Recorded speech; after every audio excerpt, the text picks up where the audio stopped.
जय जगन्नाथ नमस्कार। आसंतु नजर पकेबा आज मयूरभंज जिलार टॉप न्यूज अपडेट कौन सब रही किंतु ता पूर्व आपण मानक गोटे अनुरोध भिडियोटी को शेष पर्यंत देखि आपणकर सुचिंतित मतामत दिंतु एवं भिडियोटी को लाइक करूँ। आज प्रथम खबर बेतरडी थाना अधीन भालिहाडिया स्कूल छकरे चढ़ाऊ कर चोरा बाली बोझे हावा और यहाँ सुरक्षा देउथबा एक मोटरसाइकेल को जबत घटन बुधवार अपराह 4टार मामला रुजु कर तदंत आरंभ कला बेतनटी पुलिस। सूचना मुताबक पशुपति दास नाम पंजीकृत ऑडी 11 AC 4227 नंबर विशिष्ट हाइवा जोगे बाली चलाचलन होउथबा नै खबर मिलवा पर बेतनटी थाना एसी सुस्मिता महंत सदल बेले चढ़ाऊ कर भालिहाडिया स्कूल छकरू चोराबाली बोझे हाइवा को काबू करिवारे सफल होइतिले। एथिसहित चोराबाली बोझे हाइवा को सुरक्षा जोगाई देउथबा दीपक माझी नाम पंजीकृत ऑडी 11D 5704 नंबर विशिष्ट मोटरसाइकेल को मध्य जबत कर थाना को आनी। एने बेतनटी पुलिस 89 नंबर रे एक मामला रुजु करने सहित हाइवा चालक को गिरफ्त कर अधिक तदंत जारी रखी।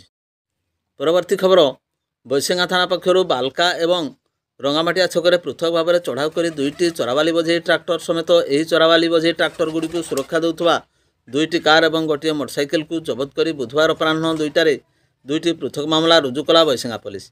सूचना मुताबक बुढ़ाबलंग नदीर गंडरदा घाटू बेआईन बाली उत्तोलन और चोराचालान नहीं खबर पाइबा पर बैसेंगा पुलिस दुईटी पृथक टीम बालका और रंगामाटिया छकरे चढ़ाऊ करथिले। बालका ठारे चढ़ाऊ समय पुलिस टीम उपर को चढ़ाई हत्या उद्यम पूर्वक खसी पलाइबा चेष्टा करी बिल भितर को पशि जाइथिबा नंबर विहीन बाली बोझे ट्राक्टर समेत चालक बालेश्वर जिला सदर थाना अधीन अंबुलपड़ा ग्रामर बेणुधर महालिकर पुओ रंजित महाली को गिरफ्त कर थाना को आनी।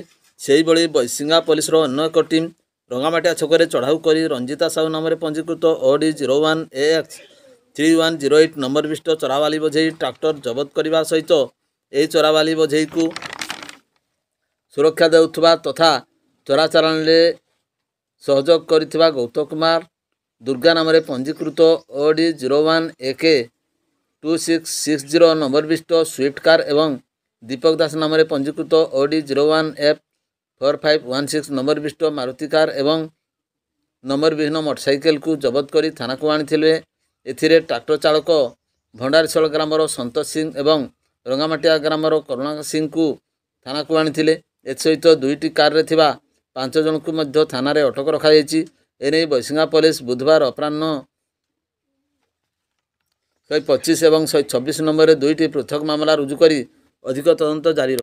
परवर्ती खबर मद बिक्री विरोध में उपखंड पुलिस अधिकारी निकट में अभियोग कले 6 नंबर और 7 नंबर वार्डर महिला वृंद। करंजिया सहर वार्ड नंबर 6 और 7 रे बेआईन भाव देशी मद बिक्री होउथबा बेले कौन अधिकारी ए बाबद को कार्यानुष्ठान नेउनथिबा अभियोग नहीं उक्त वार्डर महिला माने दिवा 11 घटिका समय करंजिया स्थित उपखंड पुलिस अधिकारी नवकृष्ण नायक निकट में फेराद होइछंती।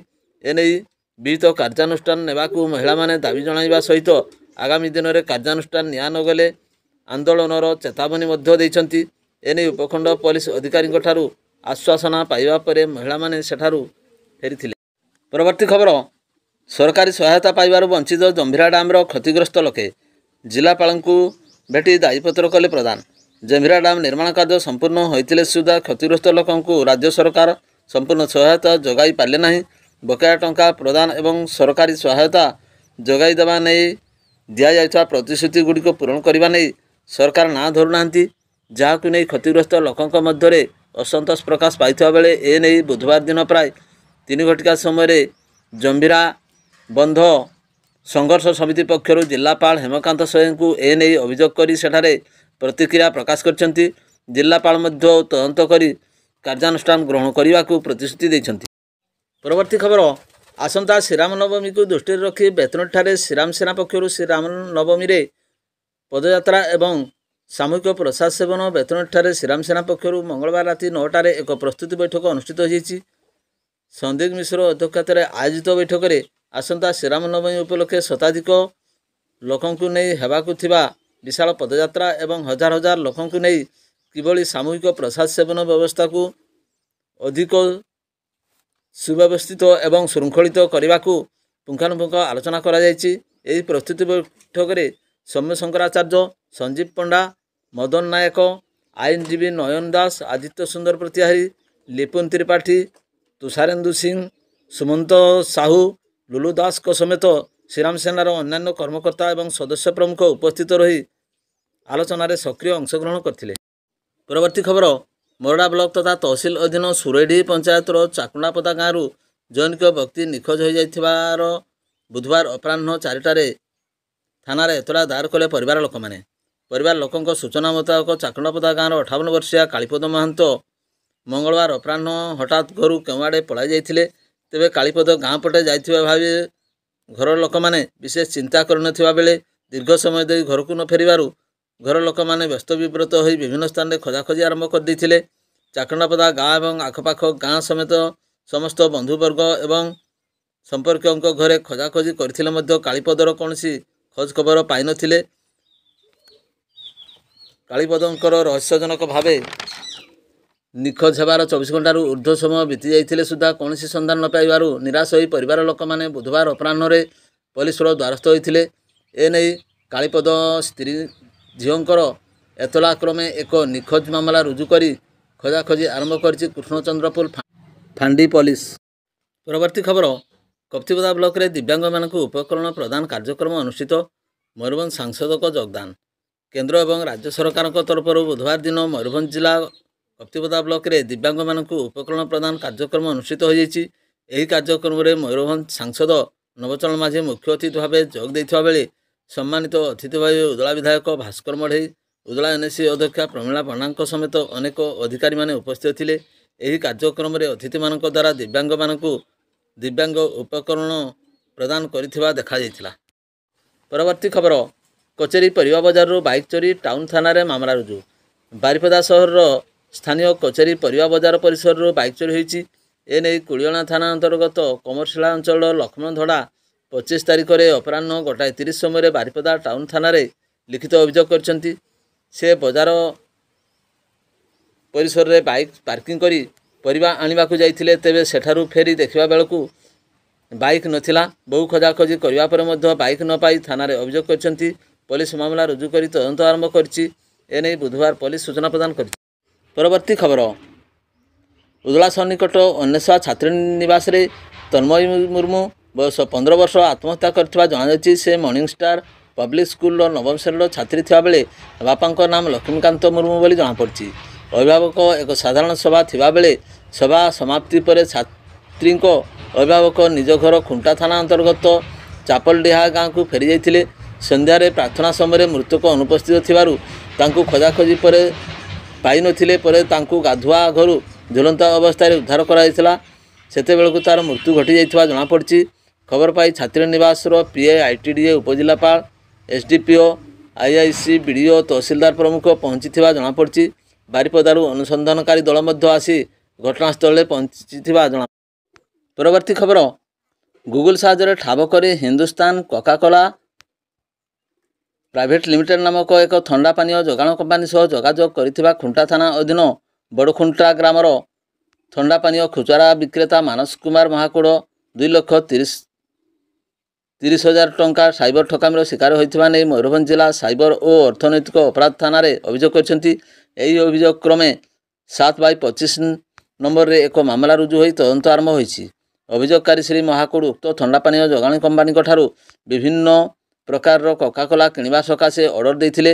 ଏଣୁ ଅର୍ଡ଼ର ଦେଇଥିବା ସାମଗ୍ରୀ ବାବଦ କମ୍ପାନୀ ଜିଏସ୍ଟି ସମେତ ମୋଟ 1,44,000 ଟଙ୍କା 975 ଟଙ୍କା ଏକ ବିଲ୍ ପଠାଇବା ସହିତ 30% ଅଗ୍ରିମ ଟଙ୍କା ପଠାଇବାକୁ କହିଥିଲେ। ଏହି ଅନୁଯାୟୀ ଅଭିଯୋଗକାରୀ ଗତ 17ରୁ 19 ତାରିଖ ମଧ୍ୟରେ 3 ପର୍ଯ୍ୟାୟରେ ମୋଟ 1,30,000 ଟଙ୍କା ଅଗ୍ରିମ ପଠାଇଥିଲେ। ଅଗ୍ରିମ ଟଙ୍କା ପାଇବା ପରେ 4 ଦିନ ମଧ୍ୟରେ ସମଗ୍ର ସାମଗ୍ରୀ ପହଞ୍ଚିବା ପରେ ବକେୟା ଟଙ୍କା ପୈଠ କରିବାକୁ କମ୍ପାନୀ କହିଥିଲେ। କିନ୍ତୁ ଏହାର 2 ଦିନ ପରେ ଆଉ ଅଗ୍ରିମ ଟଙ୍କା 1 ଲକ୍ଷ ଟଙ୍କା ନ ପଠାଇଲେ ତାଙ୍କ ଅର୍ଡ଼ରକୁ ବାତିଲ କରାଯିବ ବୋଲି କମ୍ପାନୀ କହିବା ପରେ ଅଭିଯୋଗକାରୀ ଗତ 21 ତାରିଖରେ ବାଧ୍ୟ ହୋଇ 1 ଲକ୍ଷ ଟଙ୍କା ପୁଣି ପଠାଇଥିଲେ। ଏହିପରି ମୋଟ 2,30,000 ଟଙ୍କା ସମ୍ପୃକ୍ତ କମ୍ପାନୀକୁ ଅନଲାଇନ୍ ମାଧ୍ୟମରେ ପଠାଇବା ପରେ ପୁଣି 1 ଲକ୍ଷ ଟଙ୍କା ପଠାଇବାକୁ କମ୍ପାନୀ କହିଥିଲେ। ଆର୍ଥିକ ସ୍ଥିତି ଠିକ୍ ନଥିବାରୁ ଟଙ୍କା ପଠାଇ ପାରିନଥିଲେ। ଏହାପରେ ମୋବାଇଲ ଯୋଗେ ବାରମ୍ବାର ଯୋଗାଯୋଗ କରିବା ସତ୍ତ୍ୱେ ଫୋନ୍ ବନ୍ଦ ହୋଇଯାଇଥିବାରୁ ଅଭିଯୋଗକାରୀ ଶ୍ରୀ ମହାକୁଡ଼ ଠକାମିର ଶିକାର ହୋଇଥିବା ଜାଣି ସାଇବର ଥାନାର ଆଶ୍ରୟ ନେବାକୁ ବାଧ୍ୟ ହୋଇଥିଲେ। ପରବର୍ତ୍ତୀ ଖବର, କାଳବୈଶାଖୀ ତଥା କୁଆପଥର ବୃଷ୍ଟି ପ୍ରଭାବରେ ମୟୂରଭଞ୍ଜ ଜିଲ୍ଲାର ବିଭିନ୍ନ ବ୍ଲକରେ ଲୋକେ କ୍ଷତିଗ୍ରସ୍ତ ହୋଇଛନ୍ତି। ବିଶେଷ କରି ବାଙ୍ଗିରିପୋଷି ଏବଂ ବିଷୋଇ ବ୍ଲକର ବ୍ୟାପକ କ୍ଷୟକ୍ଷତି ଘଟିଛି। ରାଜସ୍ୱ ମନ୍ତ୍ରୀ ସୁରେଶ ପୂଜାରୀ ଦିନିକିଆ ଜିଲ୍ଲା ଗସ୍ତରେ ଆସି କ୍ଷତିଗ୍ରସ୍ତ ଅଞ୍ଚଳ ବୁଲି ଦେଖିବା ସହ ବିପନ୍ନ ପରିବାରଙ୍କୁ ତ୍ୱରିତ ସରକାରୀ ସହାୟତା ପ୍ରଦାନ କରିବା ପାଇଁ ଜିଲ୍ଲା ପ୍ରଶାସନକୁ ନିର୍ଦ୍ଦେଶ ଦେଇଥିଲେ। ତେବେ ବୁଧବାର ସୁଦ୍ଧା ବାଙ୍ଗିରିପୋଷି ଏବଂ ବିଷୋଇ ବ୍ଲକର କ୍ଷତିଗ୍ରସ୍ତଙ୍କୁ 9,96,30,000 ଟଙ୍କା ପ୍ରଦାନ କରାଯାଇଥିବା ଅତିରିକ୍ତ ଜିଲ୍ଲାପାଳ ଈଶ୍ୱରଚନ୍ଦ୍ର ନାୟକ ସୂଚନା ପ୍ରଦାନ କରିଛନ୍ତି। ପରବର୍ତ୍ତୀ ଖବର, ମୟୂରଭଞ୍ଜ ଜିଲ୍ଲା କରଞ୍ଜିଆ ବନଖଣ୍ଡ ଠାକୁରମୁଣ୍ଡା ବନାଞ୍ଚଳ ଅନ୍ତର୍ଗତ ଚମକପୁର ଗ୍ରାମ ଜଙ୍ଗଲରେ ଦିନ 2ଟା ବେଳେ ନିଆଁ ଲାଗି ହୁ ହୋଇ ଜଳିଯାଇଥିଲା। ଖବର ପାଇ ଠାକୁରମୁଣ୍ଡା ବନାଞ୍ଚଳ ଅଧିକାରୀ ନିଆଁକୁ ଆୟତ୍ତ କରିଥିଲେ। ଜଙ୍ଗଲ ଶୁଖିଲା ପତ୍ର ପଡ଼ିଥିବା କାରଣରୁ ନିଆଁ ଭୟଙ୍କର ରୂପ ଧାରଣ କରିଥିଲା। ନିଆଁ ଜଙ୍ଗଲ ସାରା ବ୍ୟାପିବା ପୂର୍ବରୁ ବନ କର୍ମଚାରୀ ନିଆଁକୁ ଆୟତ୍ତ କରିଥିଲେ ମଧ୍ୟ ସମ୍ପୂର୍ଣ୍ଣ ଅଞ୍ଚଳ ଜଙ୍ଗଲ ନିଆଁରେ ଧୂଆଁମୟ ହୋଇଯାଇଥିଲା। ଏବେ ମହୁଲ ଫୁଲ ପଡ଼ିବା ସମୟ ଥିବା କାରଣରୁ ସାଧାରଣତଃ ମହୁଲ ଗଛ ମୂଳରେ ନିଆଁ ଲଗାଇ ଦେଇଥାନ୍ତି। ତେବେ ଏହି ନିଆଁ ଲାଗିବାର କାରଣ ଅସ୍ପଷ୍ଟ ରହିଛି। ଏହି ବନାଗ୍ନିର ଚମକପୁର ଗ୍ରାମ ଜଙ୍ଗଲ 1 ଏକର ଜଳିଯାଇଥିବା ବେଳେ ଜଙ୍ଗଲରେ ଥିବା ବହୁ ଗଛ ପଡ଼ି ନଷ୍ଟ ହୋଇଯାଇଥିବା ଦେଖିବାକୁ ମିଳିଛି। ପରବର୍ତ୍ତୀ ଖବର, କରଞ୍ଜିଆ ବ୍ଲକ ଘୋଷଦା ପଞ୍ଚାୟତ ଦେଇ ଯାଇଥିବା 49 ନମ୍ବର ଜାତୀୟ ରାଜପଥ ସଂଲଗ୍ନ ଚଢ଼େଇବଳ ଛକ ଅତ୍ୟନ୍ତ ସମ୍ବେଦନଶୀଳ ଦୁର୍ଘଟଣା ପ୍ରବଣ ଛକ। ଏହି ଛକ ଉପରେ ନିକଟବର୍ତ୍ତୀ 10ରୁ ଅଧିକ ଗ୍ରାମର ଲୋକେ ନିର୍ଭରଶୀଳ। ବିଭିନ୍ନ ସ୍ଥାନରୁ ଯିବା ଆସିବା ବସ୍ ଧରିବାକୁ ଛକ ଉପରେ ପାଖରେ ଲୋକେ ଅପେକ୍ଷା କରିଥାନ୍ତି। ଛକ ନିକଟରେ ଥିବା ବିଦ୍ୟାଳୟ ପ୍ରତ୍ୟହ ବିଦ୍ୟାର୍ଥୀମାନେ ରାଜପଥ ପାରି ହୋଇ ଯାତାୟାତ କରିଥାନ୍ତି। ଆଜକୁ 5 ବର୍ଷ ପୂର୍ବେ ଜାତୀୟ ରାଜପଥ ପ୍ରାଧିକରଣ ପକ୍ଷରୁ ରାଜପଥ ପ୍ରଶସ୍ତୀକରଣ କାର୍ଯ୍ୟ ହେଉଥିବା ସମୟରେ ସ୍ଥାନୀୟ ବାସିନ୍ଦା ଏଠାରେ ଏକ ଯାତ୍ରୀ ପ୍ରତୀକ୍ଷାଳୟ ଏବଂ ଦୁର୍ଘଟଣା ଏଡ଼ାଇବାକୁ ଫୁଟ ଓଭରବ୍ରିଜ୍ ନିର୍ମାଣ ପାଇଁ ଦାବି କରିଥିଲେ।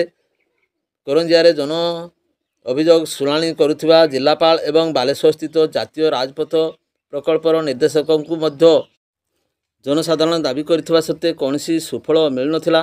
ସ୍ଥାନୀୟ ପ୍ରଶାସନ ଅଥବା ଜିଲ୍ଲା ପ୍ରଶାସନ ପକ୍ଷରୁ ଲୋକଙ୍କ ନ୍ୟାଯ୍ୟ ଦାବି ପୂରଣ ଦିଗରେ ଅବହେଳା ଯୋଗୁଁ କୌଣସି ମୁହୂର୍ତ୍ତରେ ଦୁର୍ଘଟଣା ଆଶଙ୍କାକୁ ଏଡ଼ାଇ ଦିଆଯାଇନପାରେ। ଯାତ୍ରୀ ପ୍ରତୀକ୍ଷାଳୟ ନଥିବାରୁ ଖରା ବର୍ଷାରେ ଯାତ୍ରୀ ଦୁର୍ଦ୍ଦଶା ଭୋଗୁଥିବା ଦେଖାଯାଇଛି। ଆଗାମୀ ଦିନରେ ସ୍ଥାନୀୟ ବିଧାୟକ ତଥା ପ୍ରଶାସନ ପକ୍ଷରୁ ଜନସାଧାରଣଙ୍କ ଦାବି ପୂରଣ ଦିଗରେ ଆନ୍ତରିକତା ନ ଦେଖାଇଲେ ଭୟଙ୍କର ଆନ୍ଦୋଳନ ପାଇଁ ଚେତାବନୀ ଦେଇଛନ୍ତି। ପରବର୍ତ୍ତୀ ଖବର, ବେତନଟୀ ବ୍ଲକ ଅଧୀନ ବୈଶିଙ୍ଗା ଥାନା ତେନ୍ତୁଳିଗାଁ ଗ୍ରାମର ହାଡ଼ିବନ୍ଧୁ ସରେନଙ୍କର ଝୁଲନ୍ତା ମୃତଦେହ ବୁଧବାର ସକାଳ 9ଟା ସମୟରେ ଉଦ୍ଧାର କରାଯାଇଛି। ପୋଲିସ ସୂଚନା ମୁତାବକ ସିଙ୍ଗିଡିହି ପ୍ରାଥମିକ ବିଦ୍ୟାଳୟ ଶିକ୍ଷକତା କରୁଥିବା ହାଡ଼ିବନ୍ଧୁଙ୍କ ପାରିବାରିକ ଅଶାନ୍ତି ଯୋଗୁଁ ତାଙ୍କ ସ୍ତ୍ରୀ 1.5 ବର୍ଷ ହେବ ନିଜ ବାପଘରକୁ ଚାଲିଯାଇଥିବା ପରେ ହାଡ଼ିବନ୍ଧୁ ମାନସିକ ଚାପଗ୍ରସ୍ତ ହୋଇପଡ଼ିଥିଲେ। ମଙ୍ଗଳବାର ବିଳମ୍ବିତ ରାତିରେ ସେ ନିଶାସକ୍ତ ଅବସ୍ଥାରେ ଘରକୁ ଆସି ପାଟିତୁଣ୍ଡ ଆରମ୍ଭ କରିଥିଲେ। ପରିବାର ଲୋକମାନେ ତାଙ୍କୁ ଅଟକାଇବାକୁ ଚେଷ୍ଟା କରିଥିଲେ ହେଁ ସେ ଲୁଗାପଟା ଫିଙ୍ଗି ଦେଇ ଉଲଗ୍ନ ଅବସ୍ଥାରେ ରାତି ଅଧରେ ଦୌଡ଼ି ପଳାଇଥିଲେ। ତେବେ ସକାଳ 9ଟା ସମୟରେ ଘରଠାରୁ 3 କିଲୋମିଟର ଦୂରରେ ଥିବା ନିମଡିହି ଜଙ୍ଗଲରେ ଏକ ଜଙ୍ଗଲରେ ବେକରେ ଫାଶୀ ଲଗାଇ ଝୁଲି ପଡ଼ିଥିବା ଦେଖିବାକୁ ପାଇଥିଲେ ଗ୍ରାମବାସୀମାନେ। ଏ ସଂକ୍ରାନ୍ତରେ ମୃତକଙ୍କ ବାପା ଫାଗୁ ହାଁସଦାଙ୍କ ଏତଲା ମୂଳେ ବୈଶିଙ୍ଗା ଥାନାରେ 13 ନମ୍ବରରେ ଏକ ଅପମୃତ୍ୟୁ ମାମଲା ରୁଜୁ କରାଯାଇ ଶବ ବ୍ୟବଚ୍ଛେଦ ପାଇଁ ପଠାଯାଇଛି। ବ୍ୟବଚ୍ଛେଦ ରିପୋର୍ଟ ଆସିବା ପରେ ମୃତ୍ୟୁର ପ୍ରକୃତ କାରଣ ଜଣାପଡ଼ିବ ବୋଲି ଜଣାଯାଇଛି। ପରବର୍ତ୍ତୀ ଖବର, ରାଇରଙ୍ଗପୁର ସହର ଉପକଣ୍ଠ ଦାଣ୍ଡବସ୍ ଏୟାରଷ୍ଟ୍ରିପ୍କୁ ସମ୍ପ୍ରସାରଣ କରାଯାଇ ତାକୁ 2ଟି ଶ୍ରେଣୀର ବିମାନବନ୍ଦର ଭାବେ ବିକଶିତ କରିବା ପାଇଁ ଆବଶ୍ୟକ ଜମିରୁ ଜବରଦଖଲ ଅଭିଯାନ ଜାରି ରହିଛି। ମୁର୍ଗାଘୁଟୁ ଗ୍ରାମ ଅଧୀନରେ ଆସୁଥିବା ଏହି ଜମି ଜଙ୍ଗଲ ମଧ୍ୟରେ ବେଆଇନ ଭାବେ ଜବରଦଖଲ କରି ଜଙ୍ଗଲ ଭିତରେ ଏବଂ ରାସ୍ତା କଡ଼ରେ ପକ୍କା ଘର, ଚାଳ ଖପର, ଆଜବେଷ୍ଟର ଇତ୍ୟାଦି ରହିଆସୁଥିଲା। ରାଇରଙ୍ଗପୁର ତହସିଲଦାର ପକ୍ଷରୁ ପୁରୁଣାପାଣି ପଞ୍ଚାୟତ ମୁର୍ଗାଘୁଟୁ ଗ୍ରାମର ଏହି ଜବରଦଖଲକାରୀଙ୍କୁ ନୋଟିସ୍ ଦିଆଯାଇ ମାଇକ୍ ଯୋଗେ ସୂଚନା ଦିଆଯାଇ ସରକାରୀ ଜମି ଖାଲି କରିବାକୁ ନୋଟିସ୍ ଦିଆଯାଇଥିଲା। ମାର୍ଚ୍ଚ 20 ତାରିଖ ଦିନ ପ୍ରଥମ ପର୍ଯ୍ୟାୟରେ ଉଚ୍ଛେଦ କରାଯାଇଥିବା ବେଳେ ଦ୍ୱିତୀୟ ପର୍ଯ୍ୟାୟ ଉଚ୍ଛେଦ ପ୍ରକ୍ରିୟା କରାଯାଇଥିଲା। ସମ୍ଭାବିତ ଉତ୍ତେଜନାକୁ ଆଖି ଆଗରେ ରଖି ବ୍ୟାପକ ପୁଲିସ ମୁତୟନ କରାଯାଇଥିଲା। ସେହିପରି ରାଇରଙ୍ଗପୁର କଲେଜ ସମ୍ମୁଖରେ ଥିବା ନୂଆଗାଁ ମୌଜାରେ ଜବରଦଖଲ କରି ରହିଥିବା ଲୋକଙ୍କୁ ଉଚ୍ଛେଦ କରାଯାଇଛି। ମାଜିଷ୍ଟ୍ରେଟ ପୁଲିସ ଫୋର୍ସ ଉପସ୍ଥିତିରେ ଜବରଦଖଲ ଉଚ୍ଛେଦ ସମ୍ପନ୍ନ ହୋଇଛି। ଭିଡ଼ିଓଟିକୁ ଶେଷ ପର୍ଯ୍ୟନ୍ତ ଦେଖିଥିବାରୁ ଆପଣଙ୍କୁ ଅଶେଷ ଧନ୍ୟବାଦ।